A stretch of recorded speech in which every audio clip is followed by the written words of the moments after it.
નમસ્કાર, પ્રણામ, સ્વાગત છે તમારો નવા વિડીયોમાં।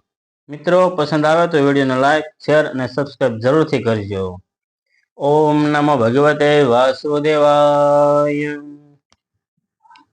જેઠ માસની અપરા તથા નિર્જળા એકાદશીનું મહાત્મય। યુધિષ્ઠિરે પૂછ્યું, જનાર્દન, જેઠના કૃષ્ણ પક્ષમાં ક્યાં નામની એકાદશી હોય છે?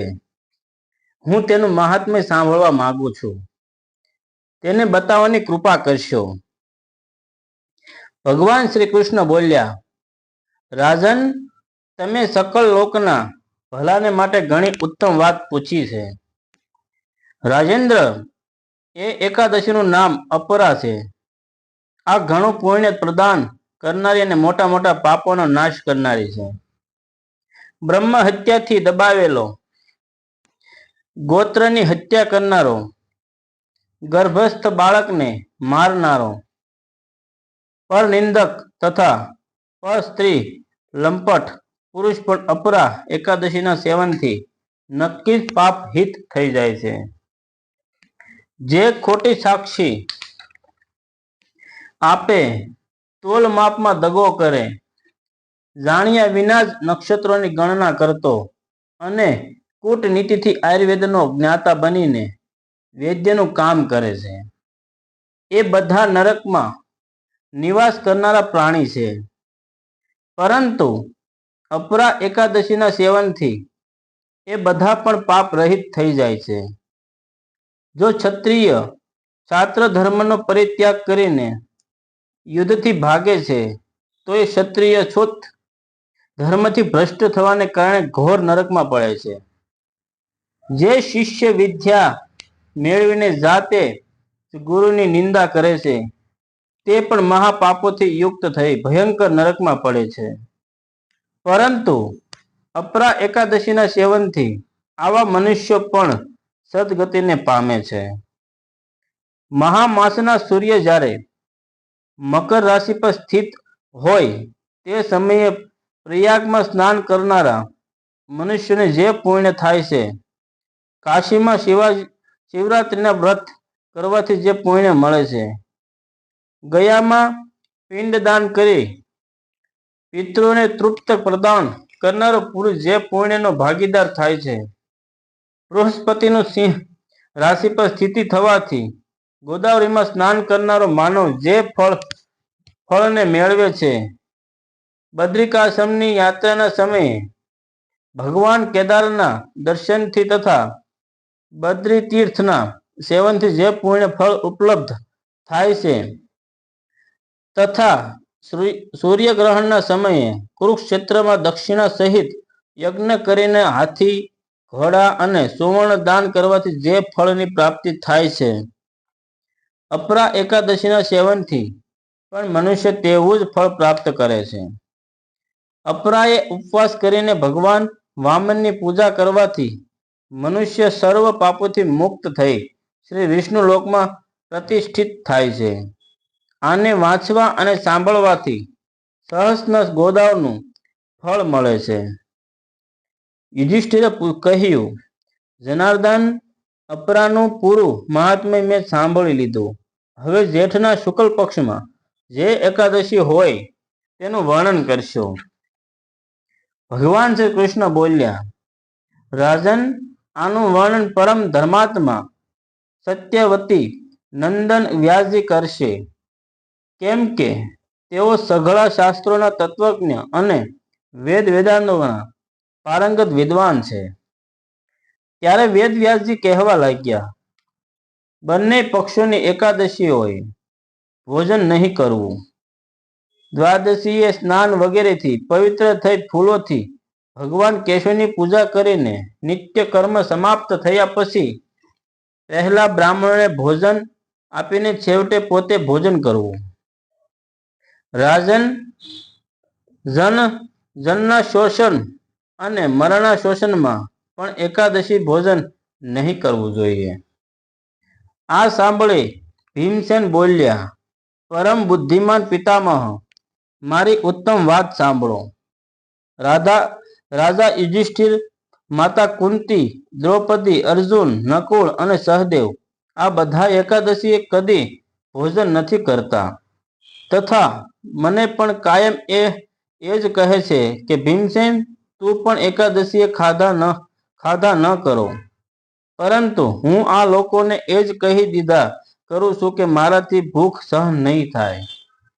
ભીમસેનની વાત સાંભળી વ્યાસજીએ કહ્યું, જો તમે સર્વ લોકની પ્રાપ્તિ પ્રિય છે અને નરકને દૂષિત સમજે છે તો બંને પક્ષોની એકાદશીએ ભોજન ન કરવું. ભીમસેન બોલ્યા, મહાબુદ્ધિમાન પિતામહ, હું આપની સામે સાચી વાત કહું છું. એકવાર ભોજન કરીને પણ મારાથી વ્રત નથી થઈ શકતું, પછી ઉપવાસ કરીને તો હું રહી જ કેવી રીતે શકું? મારા પેટમાં રૂક નામનો અગ્નિ સદા પ્રજ્વલિત રહે છે. તેથી જ્યારે હું ઘણું વધારે ખાઉં છું ત્યારે જ આ શાંત થાય છે.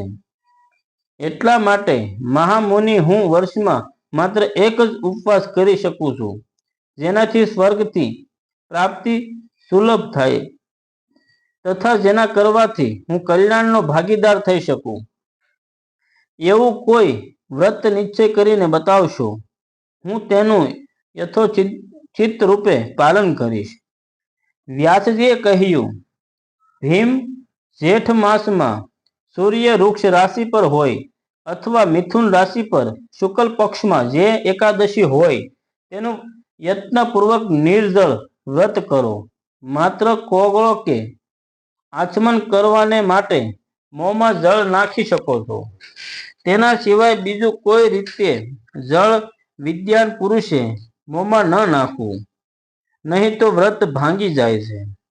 એકાદશીએ સૂર્યોદયથી લઈ બીજા દિવસે સૂર્યોદય સુધી મનુષ્ય જળનો ત્યાગ કરે તો આ વ્રત પૂર્ણ થાય છે. તે પછી દ્વાદશીએ નિર્મળ પ્રભાત કાળે સ્નાન કરીને બ્રાહ્મણોને વિધિપૂર્વક જળ અને સુવર્ણનું દાન કરવું. આ રીતે બધા કાર્ય પૂરા કરીને જીતેન્દ્રિય પુરુષે બ્રાહ્મણોની સાથે ભોજન કરવું. હર્ષભરમાં જેટલી એકાદશીઓ હોય છે તે બધાનું ફળ નિર્જળા એકાદશીના સેવનથી મનુષ્ય પ્રાપ્ત કરી લે છે. આમાં જરા પણ શંકા નથી. શંખ, ચક્ર અને ગદા ધારણ કરનારા ભગવાન કેશવે મને કહ્યું હતું કે જો માનવી બધાને છોડીને એકમાત્ર મારા શરણે આવી જાય અને એકાદશીએ નિરાહાર રહે તો તે સર્વ પાપોથી છૂટી જાય છે. એકાદશી વ્રત કરનારા પુરુષની પાછે વિશાળ કાય, વિકરાળ આકૃતિ અને કાળા રંગવાળા દંડ પાશધારી ભયંકર યમદૂત નથી જતા. અંતકાળે પિતાંબરધારી, સૌમ્ય સ્વભાવવાળા, હાથમાં સુદર્શન ધારણ કરનારા અને મનમાં જેવા વેગવાળા વિષ્ણુ દૂત આવીને આ વૈષ્ણવ પુરુષને ભગવાન વિષ્ણુના ધામમાં લઈ જાય છે.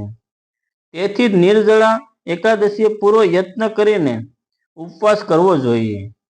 તું પણ બધા પાપોની શાંતિને માટે પ્રયત્નની સાથે ઉપવાસ અને શ્રી હરિનું પૂજન કર. સ્ત્રી હોય કે પુરુષ, જો તેણે મેરુ પર્વતના બરાબર મહાન પાપ કર્યું હોય તો તે બધી એકાદશી પ્રભાવથી ભસ્મ થઈ જાય છે. જે મનુષ્ય તે દિવસે જળના નિયમનું પાલન કરે છે તે પુણ્યનો ભાગીદાર થાય છે. તેને એક એક પહોરમાં કોટી કોટી સુવર્ણ મુદ્રા દાન કરવાનું ફળ પ્રાપ્ત થયું. સાંભળવામાં આવ્યું છે, મનુષ્ય નિર્જળા એકાદશીએ સ્નાન, દાન, જપ, હોમ વગેરે જે કંઈ પણ કરે છે તે બધું અક્ષય થાય છે.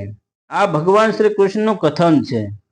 નિર્જળા એકાદશીએ વિધિપૂર્વક ઉત્તમ રીતે ઉપવાસ કરીને માનવ વૈષ્ણવ પદને પ્રાપ્ત કરી લે છે. જે મનુષ્ય એકાદશીને દિવસે અન્ન ખાય છે તે પાપ ભોજન કરે છે. આ લોકમાં તે છંડાલના જેવો છે અને મરવાથી દુર્ગતિને પામે છે.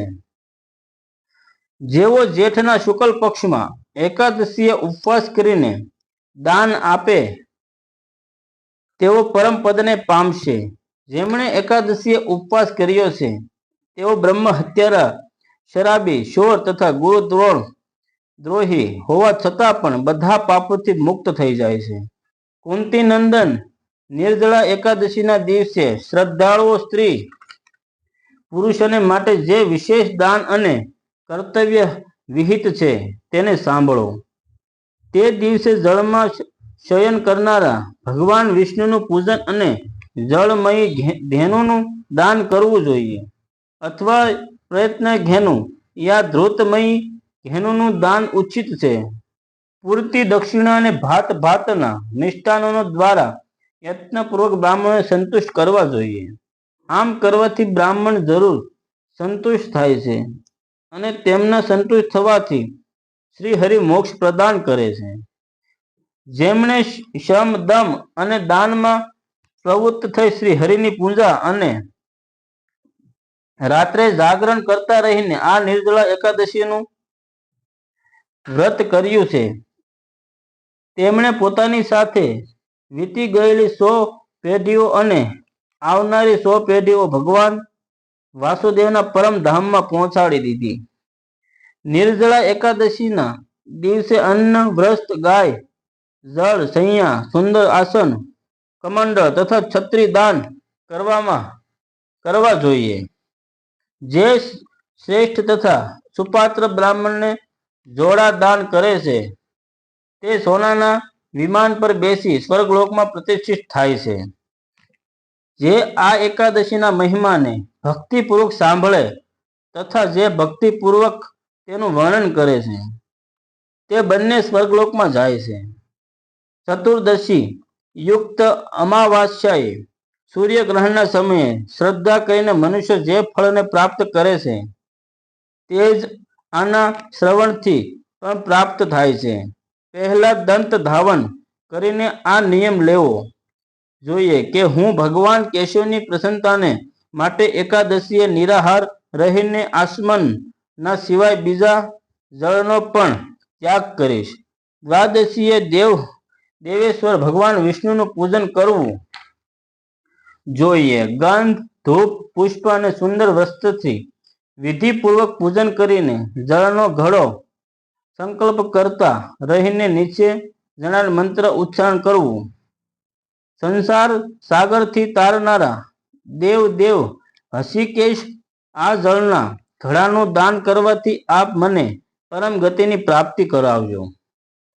ભીમસેન, જેઠ માસમાં શુક્લ પક્ષની જે શુભ એકાદશી હોય છે તેનું નિર્જળ વ્રત કરવું જોઈએ તથા તે દિવસે શ્રેષ્ઠ બ્રાહ્મણોને સાકરની સાથે જળમાં ઘડાનું દાન કરવું જોઈએ. આમ કરવાથી મનુષ્ય ભગવાન વિષ્ણુની પાસે પહોંચીને આનંદનો અનુભવ કરશે.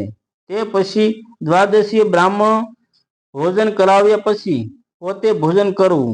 જે આ રીતે સંપૂર્ણ પાપનાશીની એકાદશીનું વ્રત કરે છે તે સર્વ પાપોથી મુક્ત થઈ અનામય પદને પામે છે. આ સાંભળી ભીમસેન પણ આ શુભ એકાદશીનું વ્રત શરૂ કરી દીધું. ત્યારથી આ લોકમાં પાંડવ દ્વાદશી ના નામથી વિખ્યાત થઈ છે. જય શ્રી કૃષ્ણ.